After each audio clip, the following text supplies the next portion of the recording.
अस्सलाम वालेकुम students. Last lecture के अंदर हमने डिसीजन स्ट्रक्चर्स के सिलसिले में इफ स्टेटमेंट को स्टार्ट हमने किया था और उसकी हमने पहली सिंटेक्स देखी थी। उस सिंटेक्स के अंदर अगर आप गौर करें तो उसमें सिर्फ एक कंडीशन टेस्ट होती थी। ये यहाँ पे इस स्लाइड के ऊपर वही पिछले लेक्चर वाला प्रोग्राम यहाँ पे आपके सामने मैंने दोबारा डिस्प्ले किया। ये प्रोग्राम ये था कि इसके अंदर मतलब मार्क्स ऑब्टेन लेने थे स्टूडेंट से हमने, और उसको फिर चेक हमने करना था भाई मार्क्स अगर 40 से ग्रेटर होते हैं या उसके इक्वल होते हैं तो ये एक मैसेज हमने डिस्प्ले करना था कंग्रेचुलेशन का। तो अब इसमें आप अगर और करें तो इसमें जस्ट ये चेक किया जा रहा है भाई अगर मार्क्स ग्रेटर और इक्वल 40 हों तो फिर क्या होना चाहिए। तो इसमें ये नहीं बताया गया और ना प्रॉब्लम के अंदर ये चीज़ मौजूद थी भाई अगर ये कंडीशन फॉल्स होती है तो फिर क्या होगा।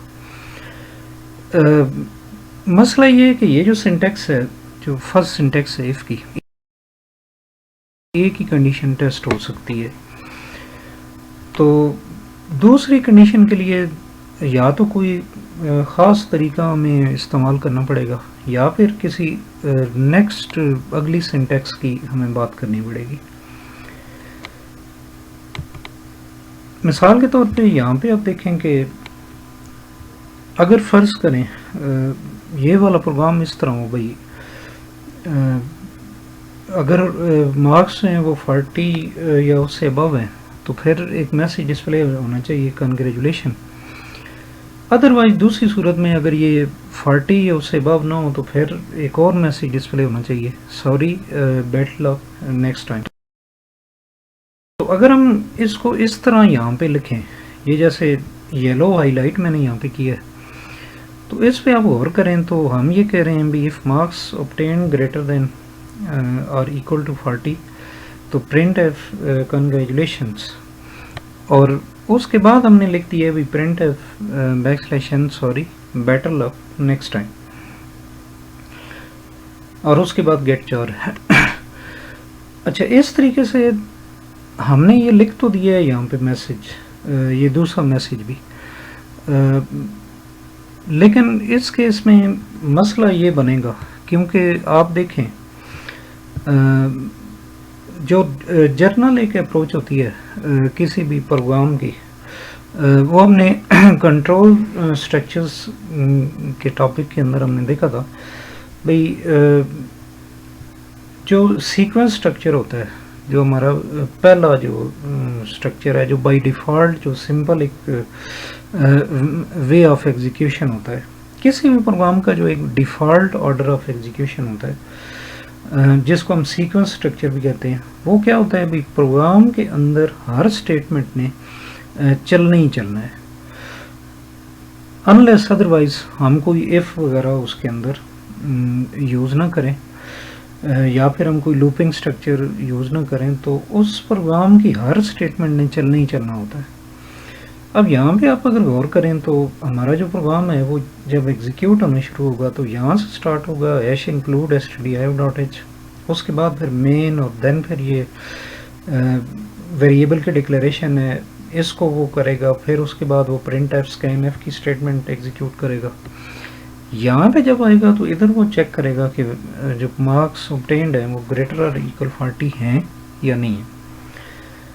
अच्छा, अब सपोज करें कि मार्क्स जो हैं वो ग्रेटर और इक्वल 40 नहीं होते, मिसाल तौर पे मार्क्स जो हैं वो कोई 20 हैं, 20 कह लें आप, उस केस में क्या होगा कि अगर मार्क्स ऑब्टेन ग्रेटर और इक्वल 40 नहीं है और वो 20 हैं तो ये कंडीशन फॉल्स हो जाएगी। कंडीशन फॉल्स होने का मतलब क्या है कि ये सेकंड जो लाइन है प्रिंट एफ कंग्रेचुलेशन ये प्रिंट नहीं होगा, ये प्रिंट नहीं होगा। तो उसके बाद ये मैसेज यहाँ पे हमने लिखा हुआ है सॉरी वाला मैसेज है कि बेटर लक नेक्स्ट टाइम, तो ये यहाँ पे जब कंप्यूटर आएगा तो इसको एग्जीक्यूट करेगा और ये मैसेज डिस्प्ले कर देगा सॉरी वाला, और उसके बाद गेट जाओ।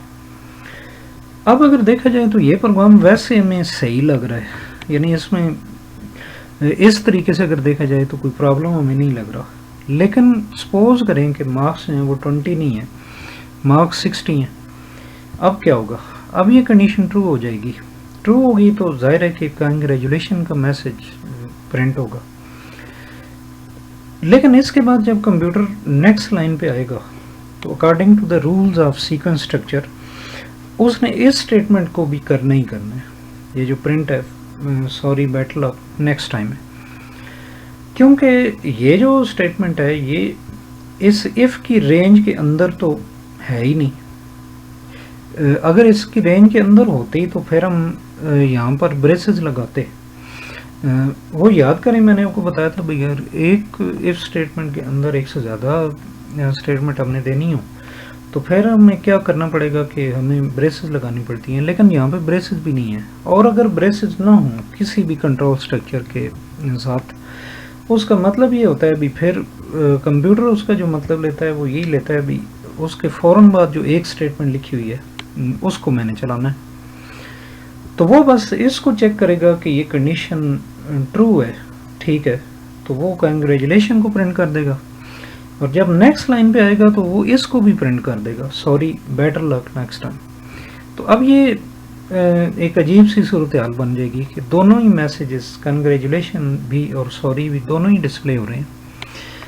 तो ये एक लॉजिकल एरर होगा। फॉल्स के केस में तो वो चलें वो इस तरह बाई चांस ही वो स्टेटमेंट्स इस तरह लिखी हुई हैं कि वो सही तरह एग्जीक्यूट हो जाएगा। क्योंकि अगर कंडीशन फॉल्स होती है तो कंग्रेचुलेशन को तो उसने स्किप कर देना है और उसने अगली लाइन पे आ जाना है। लेकिन अगर ये ट्रू हो जाएगी कंडीशन मार्क्स ऑब्टेन ग्रेटर और इक्वल 40 तो फिर तो उसने ये वाली स्टेटमेंट भी करनी है और ये वाली भी स्टेटमेंट करनी है। अच्छा, अब इसका हल क्या है, हम नेक्स्ट स्लाइड में देखते हैं। यहाँ पे हम देखें भाई अगर हम इस तरह कर दें एज ए ट्रीटमेंट इस लॉजिकल एरर को ख़त्म करने के लिए कि यहाँ पे अगर हम दोबारा लिख दें कि if marks obtained less than 40 यानी दोबारा चेक करा दें, तो अब यहाँ पे आप देखें कि अगर हमारी जो वैल्यू है जो मार्क्स ऑब्टेन्ड की वैल्यू है वो मिसाल तौर पे 70 है, 70 है तो वो ट्रू हो गई है कंडीशन। वो यहाँ पे अगली लाइन पे आएगा, वो कंग्रेचुलेशन को प्रिंट करेगा। और जब उसके बाद इससे बाहर निकलेगा यानी इफ़ की रेंज से तो नेक्स्ट स्टेटमेंट पे आएगा। यहाँ पे वो दोबारा जब चेक करेगा कि if marks obtained less than 40 तो ये फॉल्स हो जाएगी स्टेटमेंट। और फॉल्स जब होगी तो इसके नतीजे में इसकी रेंज में आने वाली ये जो लाइन है, ये जो स्टेटमेंट है, इसको उसने एग्जीक्यूट नहीं करना। तो जब इसको एग्जीक्यूट नहीं करेगा तो उसके बाद वो डायरेक्ट फिर गेट 4 पे आ जाएगा। तो इस केस में हमारा वो लॉजिकल एरर वाला मसला हल हो जाएगा, क्योंकि जाहिर है कि वो ट्रू की सूरत में और इसको वो प्रिंट नहीं कर रहा। अच्छा, अब कंडीशन फॉल्स के केस में चेक कर लें कि अगर सपोज करें मार्क्स की वैल्यू होती है 15 तो जाहिर है कि ये यहाँ से ये कंडीशन फॉल्स हो जाएगी। फॉल्स होगी तो कंग्रेचुलेशन वाला वो प्रिंट नहीं करेगा, और इस पे जब आएगा कि लेस देन 40 तो ये कंडीशन ट्रू हो जाएगी, तो वो सॉरी वाला मैसेज प्रिंट कर देगा। तो यानी दोनों सूरतों में हमारा ये जो प्रोग्राम है ये अब ठीक चल रहा है, इसमें एरर कोई नहीं है। तो लेकिन इसमें आप देखें भी कोई इतना ज़्यादा एफिशिएंट प्रोग्राम ये नहीं है, क्योंकि हमें क्या करना पड़ा भाई, हमें 2 दफ़ा ये इफ़ की स्टेटमेंट हमें यहाँ पे लिखनी पड़ी। तो आपके माइंड में ये भी बात होनी चाहिए भाई एक एक प्रोग्राम को कई तरीक़ों से लिखा जा सकता है, उसकी कोडिंग कई तरीक़ों से की जा सकती है। तो लेकिन ये कि उसमें फिर ये भी देखना होता है भी कितना कम कोड लिख कर रहे हैं। तो अगर आप कम्पैक्ट कोड लिख के, कम कोड लिख के वही पर्पज़ अचीव थी कोड लिख के आपने किया था पहले, तो ये एक एफिशिएंट प्रोग्रामिंग होगी। अगर फ्यू लाइंस ऑफ कोड लिख के आप वही वाला पर्पज़ अचीव कर लेते हैं तो ये एक बेटर प्रोग्रामिंग प्रैक्टिस होगी। अच्छा, अब इसका एक हल और भी है जो ज़्यादा बेहतर हल है। वो क्या है? वो हमारी नेक्स्ट जो सिंटेक्स है इफ़ की, द सिंटेक्स 2 है of if checking to conditions. उसमें इस तरह की प्रॉब्लम, वो जो पहली सिंटेक्स थी सिंपल इफ़ जिसकी बात, उसमें ये जो प्रॉब्लम्स हमने डिस्कस किए हैं अब तक, वो किस वजह से आ रहे थे कि उसमें असल में बेसिकली कंडीशन टेस्ट ही एक की जा सकती थी।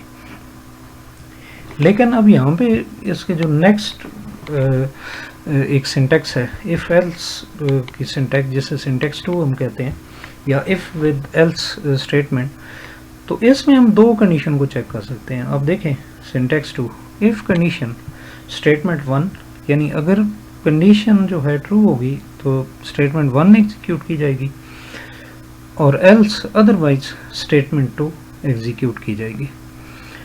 तो यहाँ पे एल्स आ गया, एल्स का इजाफा यहाँ पे हो गया, तो इसी वजह से इसको इफ़ एल्स स्टेटमेंट कहते हैं। तो ये जो सिंटेक्स 2 है, ये दो कंडीशंस को चेक करने के लिए। अब देखें, look at the same programme. यहाँ पे हमने क्या किया है, ऊपर वाला प्रोग्राम तो बिल्कुल उसी तरह है जैसे पहले हम करते रहे हैं। तो यहाँ पे आप देखें भाई, हम क्या करें, इफ़ मार्क्स ऑब्टेन ग्रेटर और इक्वल 40, तो यहाँ पे हम कह रहे हैं कि कंग्रेचुलेशन का मैसेज प्रिंट करें, और एल्स मीन्स के अदरवाइज, यानी दूसरी सूरत में, sorry better luck next time, और उसके बाद गेट चोर।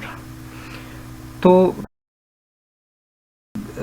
ज़्यादा एफिशिएंट तरीके से हमने इस प्रोग्रामिंग प्रॉब्लम को हैंडल कर लिया है, यानी हमें दोबारा वो पूरी मुकम्मल इफ़ की स्टेटमेंट यहाँ पे नहीं लिखनी पड़ी, जैसे अभी पिछली स्लाइड पे मैंने आपको बताया था।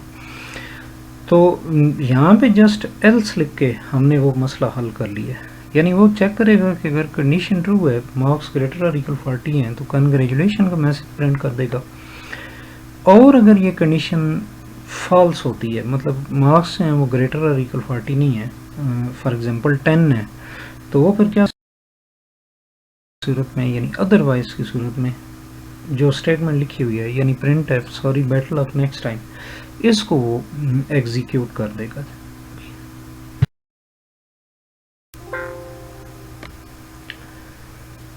अच्छा, अभी हम कुछ इम्पोर्टेंट एग्जांपल्स डिस्कस कर लेते हैं जो इफ़ एल्स को यूज़ कर रही हैं। तो देखें यहाँ पे, write a program in C to enter an integer value, check the value whether it is even or odd and display a suitable message। तो ये वाली जो एग्जांपल है और इससे जो अगली एग्जांपल होगी यानी ये इवन ऑड वैल्यूज़ को चेक करने के लिए है, और इससे अगली जो एग्जांपल है वो दो वैल्यूज़ के दरमियान लार्जेस्ट वैल्यू फाइंड करने के लिए, यानी दो नंबर आपको दिए गए होंगे, तो उनमें लार्जेस्ट नंबर जो है वो कौन सा है उसको फाइंड करने के लिए। तो ये दोनों अहम किस्म के बोर्ड के एग्ज़ाम के अंदर आ चुके हैं, तो इनको आपने ज़रा सही तरीके से समझना है और इनकी प्रैक्टिस करनी है। तो इस पहले प्रोग्राम को पहले देख लें। तो इसमें हमें ये कहा गया भी एक वैल्यू एंटर करनी है, इंटीजर वैल्यू, और उसको आपने चेक करना है भी ये इवन है या ऑड है। अच्छा, अब यहाँ पे ये पहले तो एनालिसिस हमने यहाँ पे लिखा है कि इनपुट हमारी क्या होगी, कोई भी एक इंटीजर वैल्यू होगी, और उसके बाद प्रोसेसिंग है कि चेक हम करेंगे कि वैल्यू जो है वो ऑड है या इवन है, और फिर आउटपुट हमने डिस्प्ले करनी है एक मुनासिब किस्म का मैसेज। अच्छा, अब ये यहाँ पे आप देखें, बिफोर हमने क्या किया है, हैश इंक्लूड हमने लिखा है, उसके बाद मेन, फिर उसके बाद वेरिएबल को डिक्लेयर कर रहे हैं। तो इसमें हमारी इनपुट क्योंकि एक ही है एनालिसिस के मुताबिक, तो वो हमने एक वेरिएबल डिक्लेयर यहाँ पे किया। उसके बाद हम प्रिंट एफ और स्कैन एफ स्टेटमेंट्स की मदद से वैल्यू जो वेरिएबल है उसकी इनपुट जो है वो यूज़र से ले रहे हैं स्कैन एफ की मदद से। अच्छा, अब यहाँ पर ये जो स्टेटमेंट है इफ़ वैल्यू परसेंटेज 2 इक्वल 0, तो इस पे गौर करना है।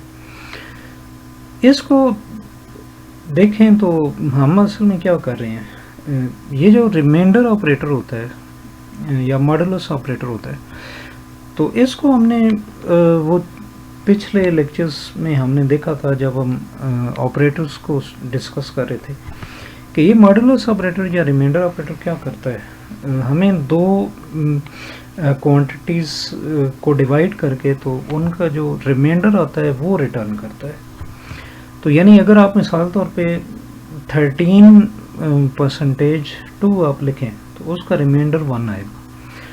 तो ये याद आपने रखना है भी, जो इस केस में आंसर रिटर्न होता है हमारे पास, जो रिमाइंडर होता है वो हम गेट करते हैं। तो यहाँ पर यही रिमाइंडर ऑपरेटर को यूज़ करते हुए हम क्या करेंगे, हम उस इंटर की वैल्यू को 2 पे डिवाइड करेंगे। तो देखेंगे कि अगर वो पूरा उस पे तकसीम हो रहा है, डिवाइड हो रहा है, यानी हमारा रिमाइंडर 0 आ रहा है, तो इट मीन्स के वो इवन वैल्यू है, अदरवाइज़ वो ऑड है। क्योंकि जनरली मैथमेटिक्स के अंदर भी आप ये देखते हैं भी, अगर किसी नंबर को आपने प्रूव करना हो भाई ये ऑड है या इवन है, तो आप क्या करते हैं, उसे 2 पे डिवाइड ही करते हैं। और अगर तो वो मुकम्मल तौर पे डिवाइड हो रहा है उस पे कि वो इवन है, तो वही टेक्निक, वही लॉजिक हम इधर यूज़ कर रहे हैं। तो डबल इक्वल यहाँ पे मैंने लिखा है, तो इस बात को भी आपने याद रखना है कि कंपैरिजन ऑपरेटर जो है वो डबल इक्वल होता है।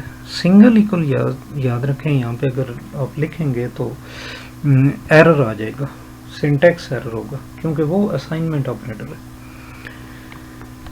तो ये रिमाइंडर निकालेगा, चेक करेगा, तो अगर रिमाइंडर 0 है तो वो फिर इंटर्ड वैल्यूज इवन प्रिंट कर देगा, और otherwise entered values odd print कर देगा।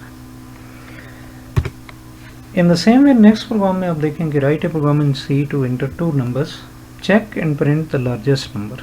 2 नंबर हमने यूज़र से लेने हैं और उनको चेक करना है कि इनमें से बड़ा नंबर कौन सा है, और वो हमने प्रिंट करना है। एनालिसिस में देखें कि यहाँ पे 2 नंबर्स हैं, तो 2 नंबर हमने यूज़र से लेने हैं, और प्रोसेसिंग में लार्जेस्ट नंबर को फिर हमने फाइंड करना है, और आउटपुट में हमने डिस्प्ले करना है लार्जेस्ट को। अभी अब देखें यहाँ पे हैश इंक्लूड stdio.h है, तो आप देखें 2 नंबर्स अकॉर्डिंग टू इनपुट हम यहाँ पे डिक्लेयर कर रहे हैं 2 variables, num1 integer num1 num2, और यहाँ पे हम फिर प्रिंट और स्कैन एफ स्टेटमेंट्स की मदद से उनकी वैल्यूज़ ले रहे हैं। तो चेक कर रहे हैं कि if num1 greater than num2, अगर num1 पहला नंबर दूसरे से ग्रेटर हो तो ये मैसेज प्रिंट हो जाएगा, the first number percentage D, यानी वो नंबर खुद इधर आ जाएगा। मिसाल तौर पे नंबर 15 और 10 है,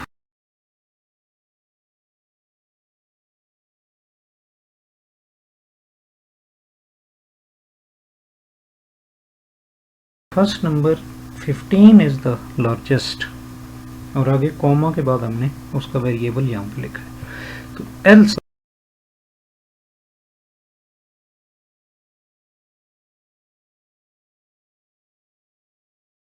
परसेंटेज डी इज़ लार्जेस्ट और नंबर 2। तो इसी के साथ मैं अपना ये लेक्चर वाइंड अप करता हूँ। इंशाल्लाह नेक्स्ट लेक्चर में मुलाकात।